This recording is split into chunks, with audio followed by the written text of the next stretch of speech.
واحدة من أهم نجوم الدراما في مصر في السنوات الأخيرة، الفنانة الجميلة نيللي كريم، اتولدت في 18 ديسمبر سنة 1974 بمدينة الإسكندرية. والدها مصري من الزقازيق، والدتها روسية، وعاشت حوالي 10 سنين في روسيا، وجت مع عائلتها لمصر سنة 1991، وبدأت مشوارها في فن الباليه في دار الأوبرا المصرية، وكانت واحدة من أهم رقصات الباليه وقتها.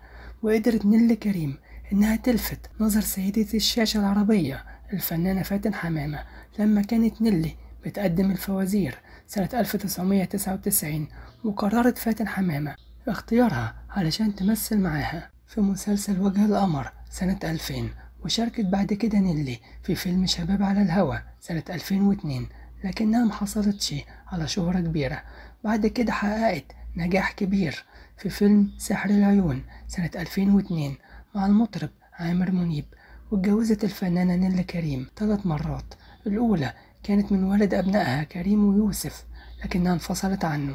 واتجوزت للمرة التانية سنة 2004 من خبير التغذية هاني أبو النجا، وأنجبت منه بنتين هما سيليا وكندا، وانفصلت عنه في 2015.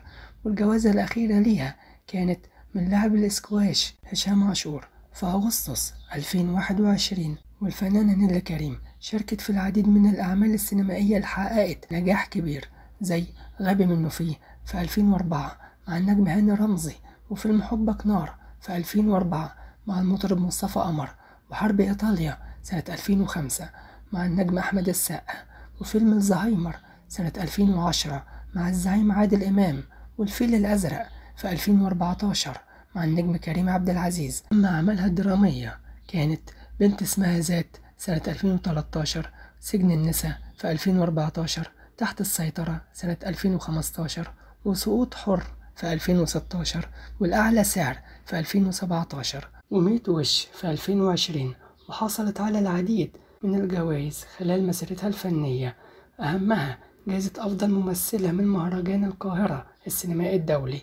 وسنة 2010 حازت على جائزة تقدير خاصة عن دورها في فيلم 1-0 من المهرجان القومي للسينما المصرية. أما في عالم الباليه، في سنة 1996 خدت جائزة تقديرية كأحسن راقصة باليه في مسابقة الباليه العالمية في اليابان، وجائزة من مهرجان قرطاج في 2021.